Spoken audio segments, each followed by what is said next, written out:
catching feelings, baby. You give me feelings. You give me feelings. I just keep me satisfied. What's up, y'all? Welcome back to my channel. It's Nene TV, and we are here for the review of season 15, Real Housewives of Atlanta, episode 1. Y'all, it's early in the morning.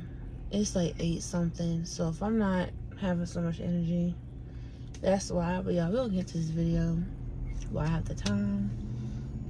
And I'm going based off memory, y'all, so if I forget something, chill. So we start first off, let's get to these looks.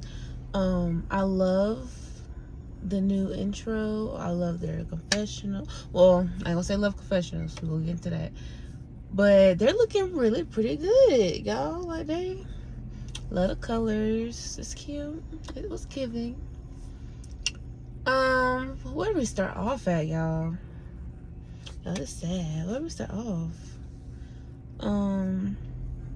Oh, Sheree and Martell. Y'all, this fake ass relationship, don't nobody care. This whole clickbait thing or whatever the hell you think this is gonna do for y'all, it's not working. Y'all look foolish. You can tell it's no chemistry there. Martell really ain't all that for real. He might got the body and all, but he really not all that for real. I will say Sheree does look pretty damn good, y'all.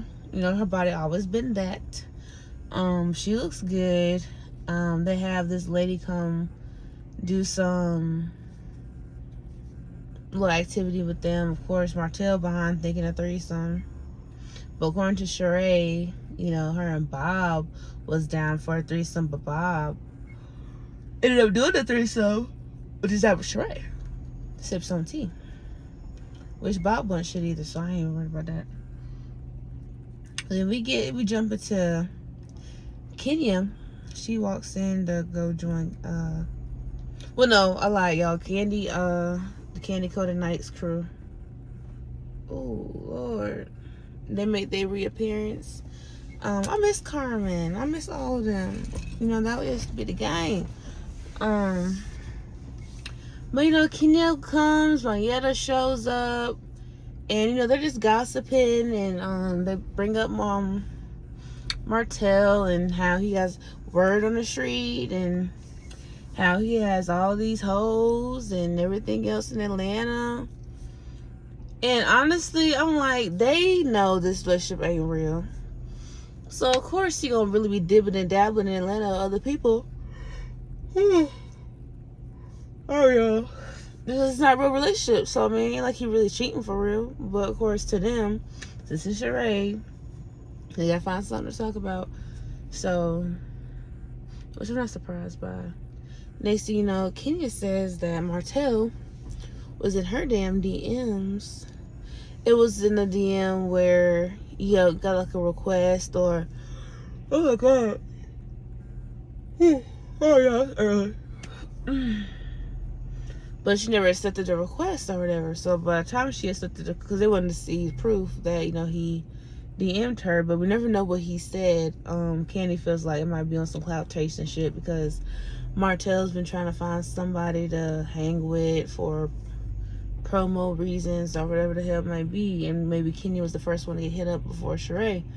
It's what people are saying. Who knows if that's true or not? But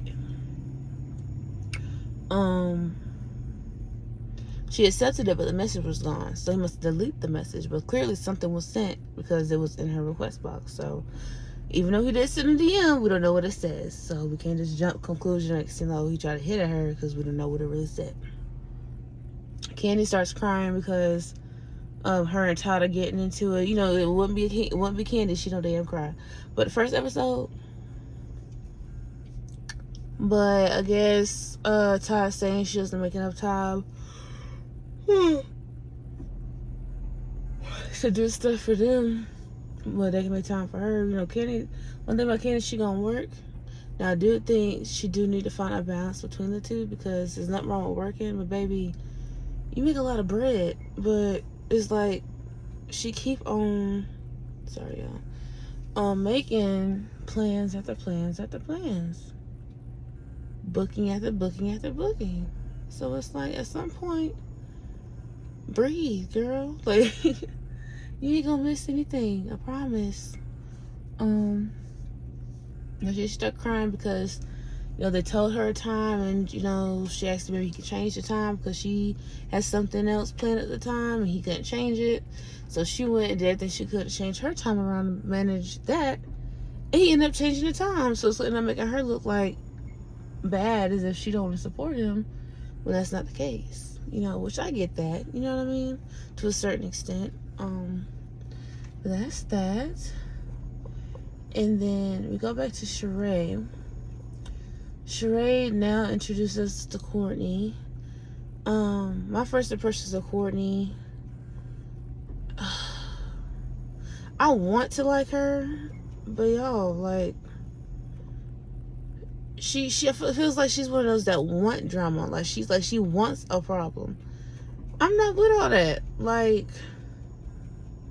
it's giving I want attention, because we'll talk towards the end, but I don't know. It was like she wanted to restart beef with Kitty. Like, Sheree,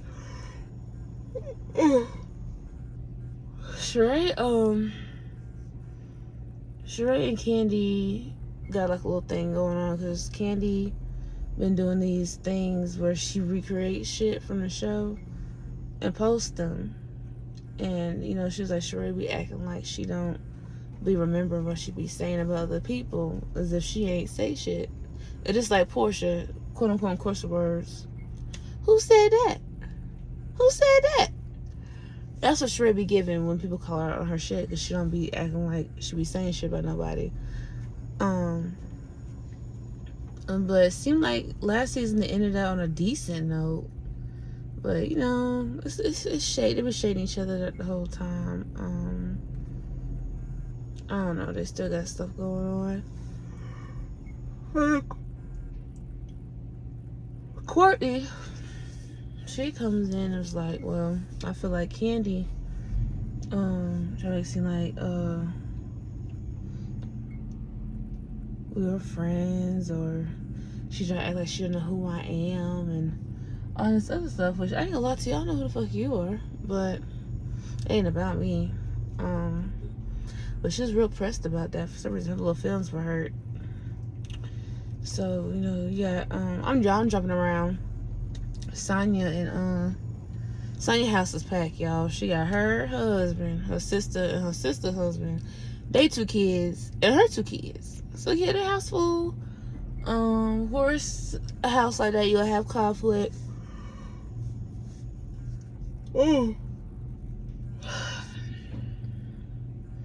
But they Ross' 40th birthday is coming up, and so she want to do a party. She'll make up for her terrible behind party she threw last time, with cold food and all this other stuff. So she felt she could go out and beyond this to prove to the girls that she can throw a damn party. So that's about to go on. And then Kenya, Manietta set up Kenya with this nice little bachelor looking guy.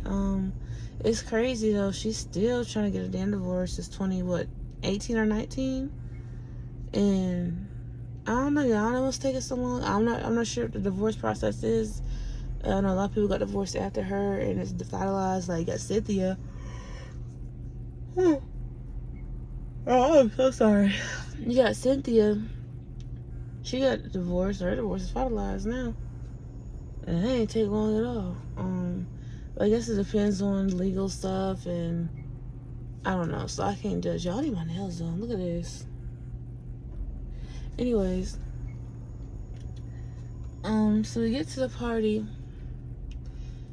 and the vibe is cool. The party looking good. So Sonya, she did her thing. Oh, y'all. Marlo, I'm sorry, I'm skipping. Marlo had like a little scene. I'm kind of happy she didn't have too much going on. I really don't like Marlo like that.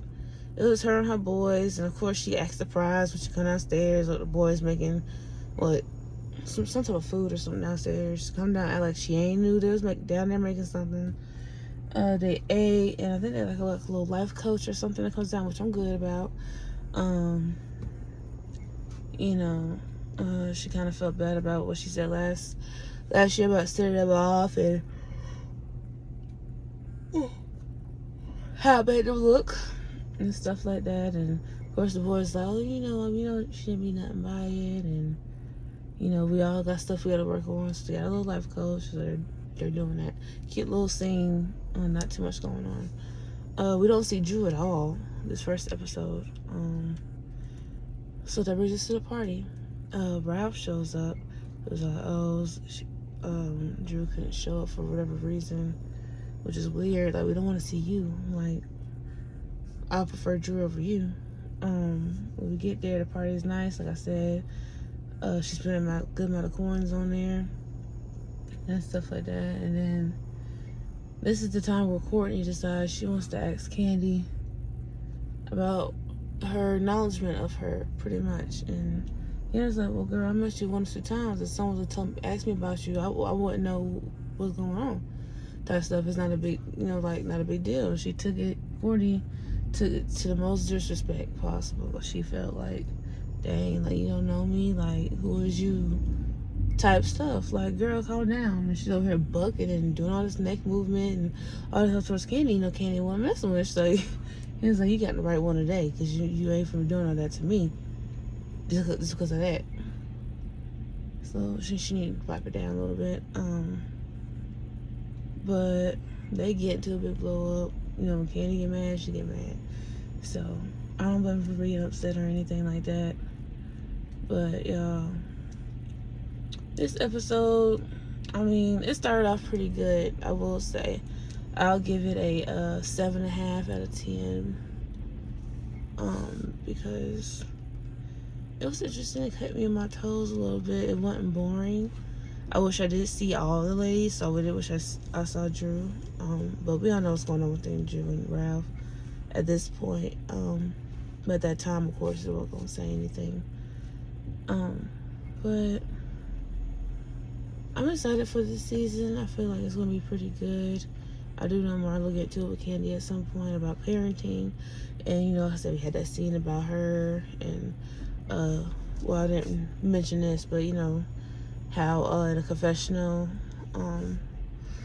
Ace was like, Mom, I just want you home, type stuff. It's kind of sad, the fact that he said that means she must really don't be home like that.